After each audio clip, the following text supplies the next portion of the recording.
Hello student, तो आज हम लोग देखने वाले हैं ग्लास सीलिंग और ग्लास क्लिप के बीच में क्या डिफरेंस है।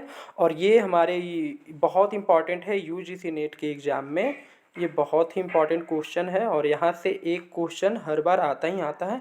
तो इसे आप एक वीडियो को देख लीजिए तो उसके बाद में कोई भी कन्फ्यूजन नहीं होगा। ठीक है, तो हम लोग स्टार्ट करते हैं कि दोनों के बीच में आखिर अंतर क्या है ना।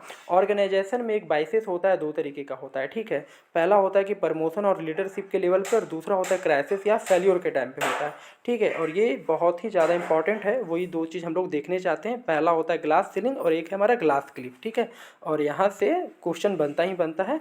तो पहले हम लोग देखते हैं ग्लास सीलिंग के बारे में, ये क्या होता है। ठीक है, ग्लास सीलिंग एक ऐसा इनविजिबल बैरियर है। ठीक है, इनविजिबल बैरियर, ये दिखता नहीं है, डायरेक्टली दिखता नहीं है, जो वुमेन और माइनॉरिटी ग्रुप के लिए वो दिखता है। ठीक है, ये उन लोगों के लिए होता है। ये टॉप लेवल के पोजीशन तक पहुंचने से ना रोकता है, उस चीज़ को रोकता है। ये बहुत ही इनविजिबल तरीके से होता है, डायरेक्टली कोई फील नहीं करवाता है, लेकिन ये जेंडर के अकॉर्डिंग से होता है। अगर वो फीमेल है तो उसे ऊपर नहीं जाने दिया जाता है। देखो ऊपर दिख रहा है पर पहुंच नहीं सकते हैं वो ऊपर, आगे प्रमोशन में उन्हें दिक्कत होता है। ठीक है, जैसे कि एग्जाम्पल के तौर पे अगर हम लोग समझे तो कंपनी में वुमेन है, वो मिडिल मैनेजमेंट तक तो पहुंच जाती है, लेकिन वहाँ के सीईओ, डायरेक्टर जैसे पोस्ट पर वो नहीं जा सकती है। रीज़न क्या है कि वो एक फ़ीमेल है, बस, और कुछ नहीं है। रीज़न में सिर्फ यही है कि वो एक फ़ीमेल है।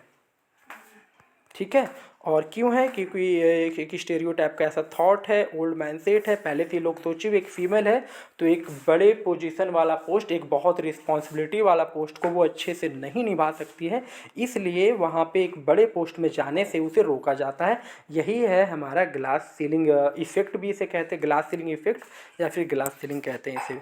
ठीक है, और दूसरा हमारा होता है ग्लास क्लिफ। अब ये ग्लास क्लिफ क्या है, ग्लास क्लिफ के अंदर होता है हमारा, ये तब होता है ना जब वुमेन हो या तो फिर माइनॉरिटी को लीडरशिप पोजीशन पर सिर्फ क्राइसिस या फेल्योर के टाइम पे ही वहाँ पे उसको ये पोस्ट दिया जाता है, जहाँ पे कंफर्म पता है कि उसको वो फेलियर मिलना ही मिलना है।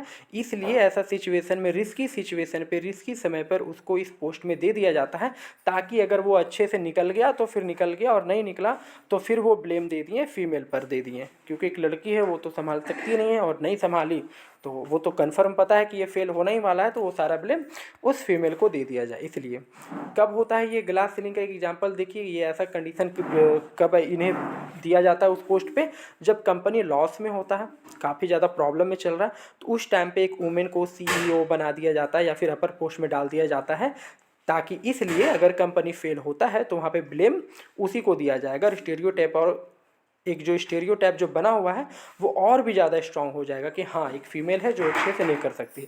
जो अभी भी बना हुआ है कि फ़ीमेल अच्छे से ड्राइव नहीं कर सकती है, ये तो अभी भी बना हुआ है ना। ठीक है, तो वही चीज़ इसमें हम लोग देखने को मिलता है। और दोनों के बीच में एक बार अच्छे से अंतर देख लेते हैं कि प्रमोशन से इसे रोका जाता है, अपर पोस्ट नहीं दिया जाता है, अपॉर्चुनिटी इन्हें नहीं मिलता है, स्टेबल सिचुएशन होता है यहाँ पे। और ग्लास क्लिफ के अंदर प्रमोशन रिस्की टाइम पे इन्हें दिया जाता है, फेलियर का चांसेस बहुत ज़्यादा होता है, यहीं पे क्राइसिस सिचुएशन में होता है। ठीक है, ये क्राइसिस सिचुएशन में इन्हें दिया जाता है पोस्ट पे। ठीक है, तो कंक्लूजन यही निकल के आता है कि ग्लास सीलिंग है तो अपॉर्चुनिटी यहाँ पे डिनाई हो जाता है, अपॉर्चुनिटी इन्हें नहीं दिया जाता है। और अगर ग्लास क्लिफ है तो रिस्की वाला अपॉर्चुनिटी दिया जाता है, रिस्की के टाइम पे दिया जाता है। ठीक है, और ये दोनों चीज़ होता है बस सिर्फ एक जेंडर के हिसाब से होता है, क्योंकि वो एक फीमेल है। तो ये बहुत ही इंपॉर्टेंट टॉपिक है, यहाँ से हर बार एक क्वेश्चन बनता है। जो पहले से एग्जाम दे चुके हैं साइकोलॉजी सब्जेक्ट से, तो उन्हें पता होगा कि यहाँ से एक क्वेश्चन आता ही आता है। ठीक है, तो आप लोग हमारे चैनल को सब्सक्राइब कर लीजिए। ठीक है, मिलते हैं नेक्स्ट वीडियो में। ओके।